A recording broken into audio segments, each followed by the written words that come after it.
Shoulder mounted surface to air missile जो stinger missiles थी वो फायर करी थी और उस मिग में आग लग गई।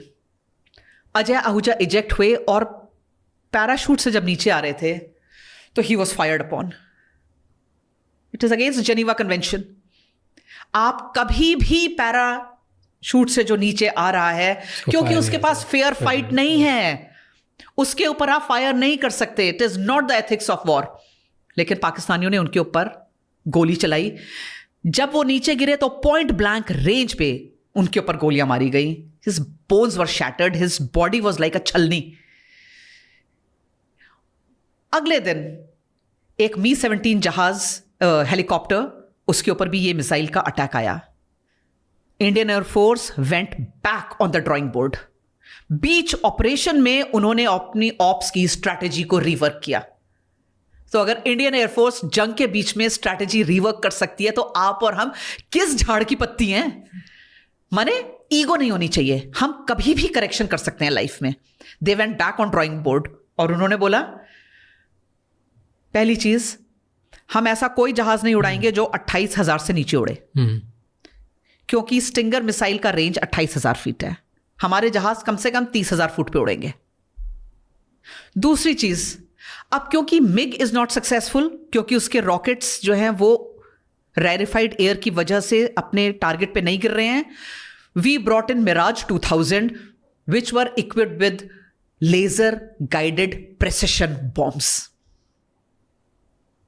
उसके बाद क्या हुआ वो दुनिया ने देखा। माने तकरीबन 9,000 सॉर्टीज वर डन, एक भी जहाज को खरोंच नहीं आई। सिर्फ शुरुआती ये जो 3 एक्सीडेंट्स हुए। Strategy change. अभी आपने नया देखा DRDO के जो नया वेपन अभी आया है? कौन सा वाला? जो लेजर बीम जो ड्रोन्स को टैकल करने के लिए आई। Yes. Did you see that? I have वो seen. एक छोटा सा ट्रक जैसा है जिसमें पीछे पूरा लेजर माउंटेड वेपन है, वो ड्रोन को देखते से लेजर से उड़ा देगा। तो अभी आपको पता है कि जब ये लेजर गाइडेड बॉम्ब्स आए हमारे पास, इस टाइम पे हमारे ऊपर बहुत सैंक्शंस लगे थे। हमारे पास अमेरिका ने बॉम्ब्स तो दिए थे लेकिन उसके फ्यूज नहीं दिए थे। And you know who came to our help? Israel. और जुगाड़ किए गए कि कैसे इसको हम वर्कआउट करें, एंड द जुगाड्स वर्कड आउट। तो Israel and Russia has helped us a lot right over the years. Yes, जबकि इंडिया ने एक जमाने पे इजराइल के अगेंस्ट वोट किया था जब वो इंडिपेंडेंट स्टेट की बात आई थी। But now India supports Israel. India supports Israel. And India supports Russia also. Yes. And Russia has been a time-tested friend. आपको अगर मैं 1971 की कहानियां सुनाऊंगी तो मुझे लगता है उसके लिए एक अलग ही एपिसोड करना पड़ेगा। How their nuclear submarines surfaced and American warships had to turn back. Just because at the right time Russia came at our help.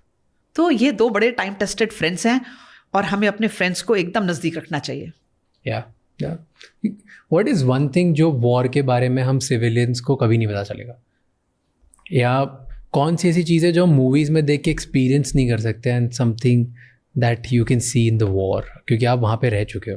Because I was reading about it that you can read about war, आप देख सकते हो, उसके बारे में पढ़ सकते हो, आप कहानियाँ सुन सकते हो, पर जो वहाँ पे होता है ना, that person can smell the war.